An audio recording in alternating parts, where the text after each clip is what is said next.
Comment ça, l'épisode 4 est déjà sorti? Et oui, j'ai cru qu'il ne serait disponible que ce samedi 7 février pour nous en France, mais non, il était bien là dès vendredi 6 février, l'idée étant d'éviter le Super Bowl de dimanche 8. Si besoin, je vous laisse donc le temps d'aller voir l'épisode avant de poursuivre avec la vidéo. L'épisode 5, qui sera l'avant-dernier de la saison, sortira le lundi 16 février pour nous. Il faudra être un peu patient.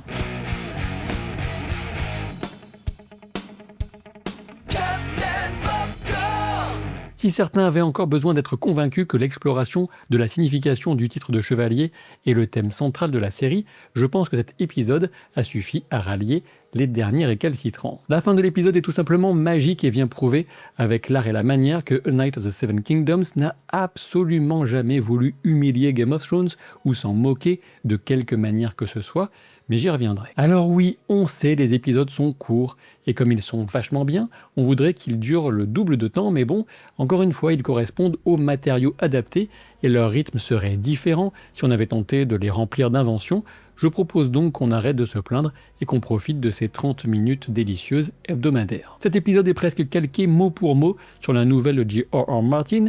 Je reviendrai en fin de vidéo sur les rares différences et éléments manquants qui pourraient toutefois être utilisés dans les 2 épisodes restants de la saison, et notamment le 5e, du moins je pense. Pour rappel, pour écouter gratuitement les chroniques du Chevalier Errant, il vous suffit de profiter des 45 jours d'essai offerts de l'application Nextory qui propose livres audio, livres numériques, presse, bande dessinée.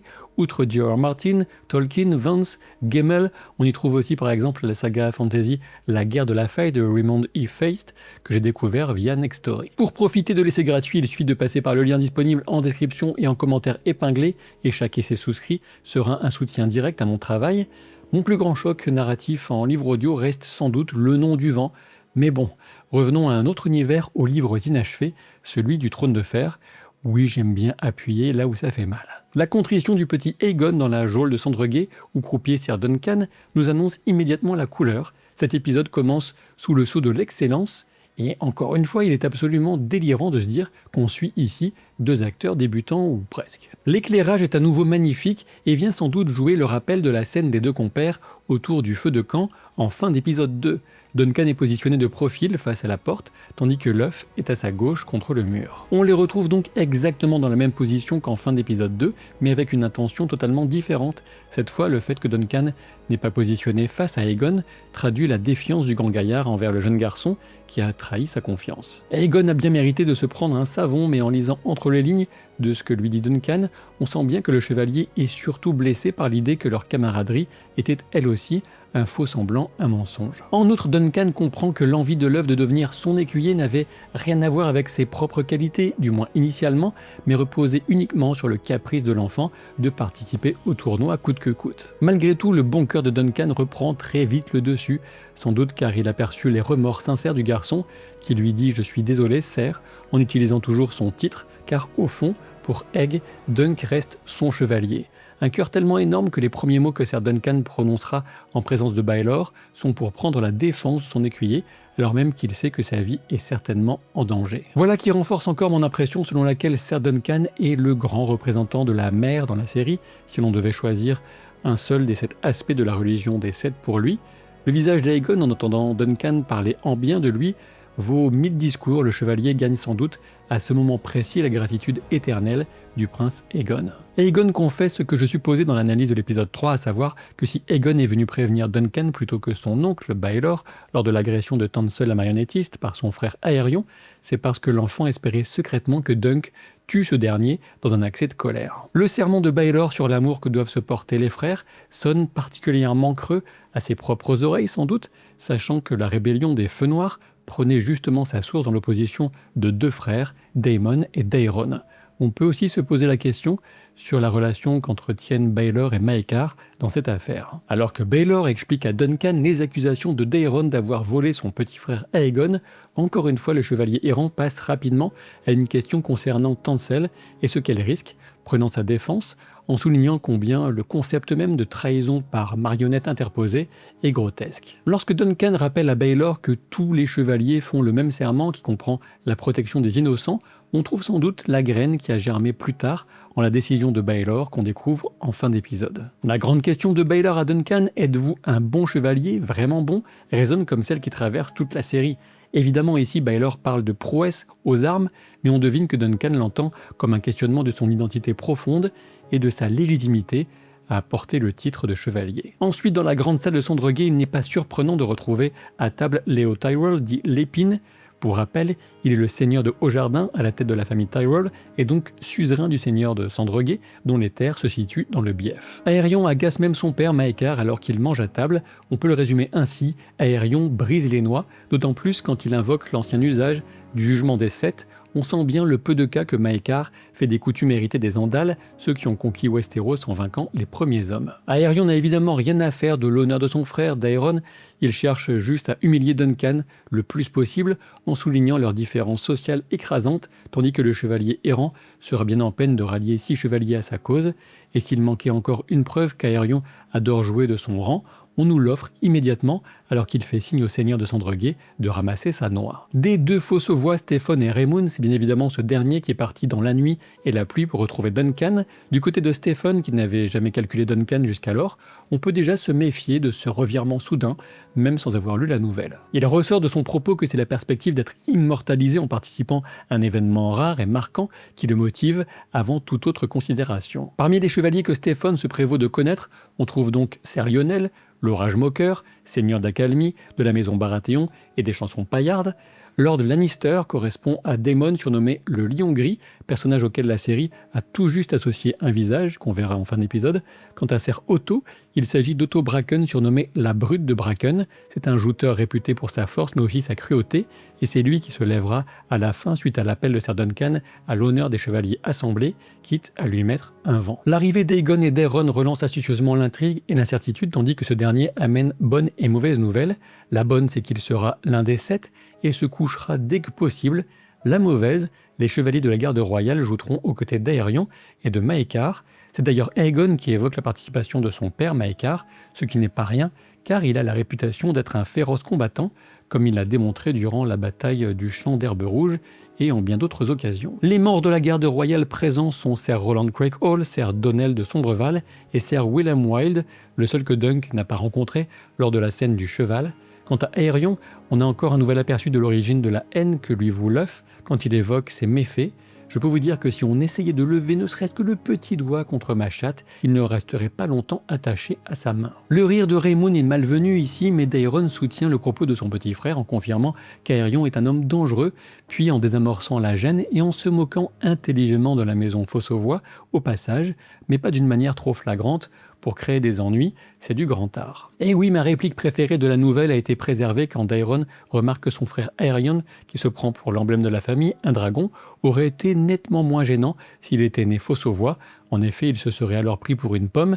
J'ai ri de bon cœur à ce passage en réécoutant la nouvelle il y a quelques jours à peine. L'enchaînement des scènes et la nuit participent à alimenter le sentiment d'urgence mais aussi de confidence et de vérité qu'on ne dirait pas en plein jour.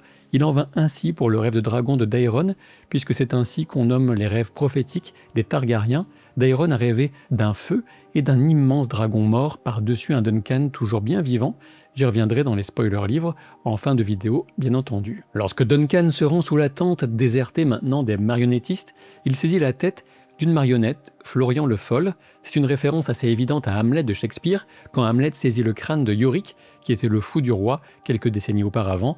Le Fol et le fou, le lien est doublement souligné. J'avais déjà mis en avant la ressemblance du profil de la marionnette avec celui de Duncan. Il réfléchit ici à la vanité de la vie humaine, de la quête de gloire, tandis que la seule certitude reste celle de la mort qui vient pour tout un chacun. Duncan ne s'est-il pas rêvé en chevalier héroïque, en amoureux galant de la belle Tancelle ? Mais le destin s'est chargé de le ramener à la boue dont il est issu. Folle, il l'est certainement, mais est-il chevalier ? A-t-il un mot à dire quant à son destin ? Ou n'est-il lui-même qu'une marionnette entre les mains des Targaryens ? La grisaille de la photographie, la pluie, l'absence de source de lumière directe dans la scène, tous les éléments participent à ce moment de doute existentiel profond. Êtes-vous vraiment un bon chevalier, Ser Duncan ? Mais je pense qu'il se demande, sans guère de doute possible, suis-je seulement un chevalier ? Avant même d'en être un bon. Heureusement, Crâne d'Acier, qui représente l'artisan parmi les 7 figures de Dieu dans la série, vient au secours de l'homme du peuple que reste Duncan. Il lui donne un bouclier, la preuve que Tansel a mené à bien sa mission, et l'espoir là où Duncan ne voit que signe de funeste destin. De manière plus prosaïque, il a renforcé le bouclier et n'en demande qu'une pièce de cuivre symbolique, d'autant plus symbolique que la pièce de cuivre apparaît sur le pommeau de l'épée de Ser Harlan de l'Arbre-Sous que porte dorénavant Duncan, une intéressante invention de la série. Lorsque Duncan regarde les petites mains de Sandreguet démonter l'hélice, on a l'impression d'assister à la construction d'un échafaud, du moins dans l'ambiance que dégage la scène. C'est aussi une manière de nous rappeler, d'indiquer que les jeux sont finis et qu'on passe maintenant aux choses sérieuses, comme Raymond Fossavoy le disait, les armes ne seront pas émoussées. Dans un jugement par le combat, blessures graves et même morts sont fréquentes. Voilà pourquoi il est d'autant plus étonnant pour Duncan de trouver au petit matin 4 chevaliers prêts à combattre à ses côtés. De gauche à droite, nous avons Ser Humphrey Harding, dont le cheval avait été atrocement visé par Aerion et dont la jambe est brisée. Puis Ser Robin Wrestling, celui qui se considère comme un vaisseau du guerrier, célèbre pour avoir continué à jouter juste après avoir été éborgné.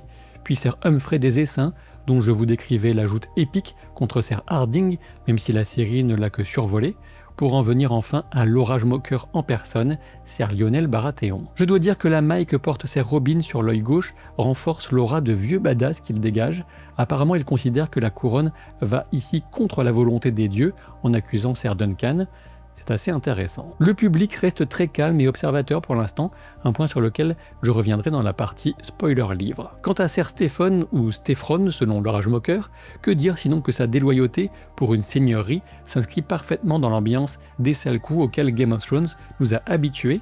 Néanmoins, l'armure couleur cuivre avec les décorations de pommier est l'une des plus jolies du tournoi. L'hésitation dont témoigne Ser Duncan lorsque Raymond Fossavoy lui demande de l'adouber alimente le doute quant au propre adoubement de Ser Duncan par Harlan de l'Arbre-Sous. Et oui, beaucoup d'éléments amènent à penser que Duncan n'a jamais été fait chevalier et qu'il estime que les dieux lui en tiennent rigueur, ce qu'il ne veut pas aggraver ou du moins faire rejaillir sur Raymond en abusant d'un droit dont il ne disposerait pas vraiment. Et cet adoubement justement est une des plus belles scènes de l'épisode, tandis que la plongée met Duncan en parallèle avec Raymond. Duncan lève les yeux vers le ciel et voit Ser Harlan lui indiquer qu'il ne sait pas trop quoi penser de tout ça, ce qui m'amène à la conclusion que le statut de chevalier de Ser Duncan est le véritable enjeu de ce jugement des 7. Et oui, nous spectateurs savons pertinemment qu'il a bien agi et qu'il a eu raison de frapper Aerion pour protéger Tansel. Ce qui se joue véritablement, du moins pour nous, c'est que pensent bien les 7 de cet écuyer qui se présente comme un chevalier.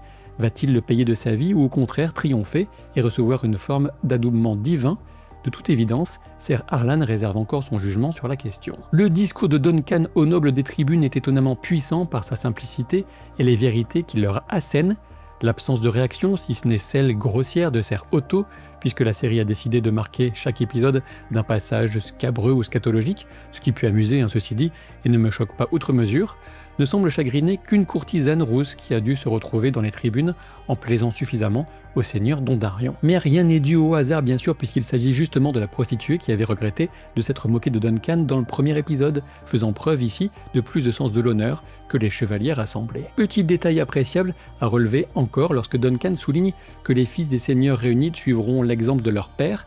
On a un plan rapide à ce moment sur Maekar qui semble prendre la remarque pour lui, et pour cause puisqu'on sait qu'il a honte du comportement de ses enfants, non seulement celui de l'ivrogne d'Aeron, mais aussi d'Aerion, qu'il avait attrapé par le col en quittant la réunion de la veille. Et lorsqu'un chevalier targaryen surgit enfin pour répondre à l'ultime appel de Duncan, à savoir s'il n'y a ne serait-ce qu'un seul véritable chevalier parmi eux, on peut penser initialement qu'il s'agit de Valar Targaryen, puisque Baelor porte ici l'armure de son fils, à moins que les deux n'aient exactement la même armure dans la série. Quoi qu'il en soit, cette confusion n'est quasiment pas maintenue, et lorsque Baelor se tient aux côtés de son frère Maekar, on peut relever la différence de design de leurs plates respectives, avec ses pointes agressives sur les épaulières ou spalières si vous préférez, là où le modèle de Valar, est donc porté ici par Baelor, est plus lisse. Lorsque le thème de Game of Thrones surgit et se déploie, impossible pour moi de ne pas être traversé d'une vague d'émotion. La scène est tout simplement incroyable.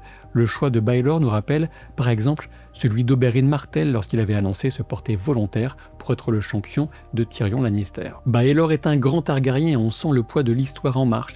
La série démontre ce dont je ne doutais absolument pas, comme je le disais dans l'analyse du premier épisode, à savoir son respect pour Game of Thrones et l'œuvre de J.R.R. Martin dans son ensemble, elle a juste attendu le moment parfait pour utiliser ce thème musical mythique. Avant de parler du rapport au livre, je vous rappelle justement que vous pouvez l'écouter, lui et bien d'autres, via Nextory avec 45 jours gratuits, en passant par le lien en description et en commentaire épinglé, ce qui participe à soutenir financièrement mon travail. Passons à quelques spoilers livres donc, en commençant assez léger avec la réaction de la foule.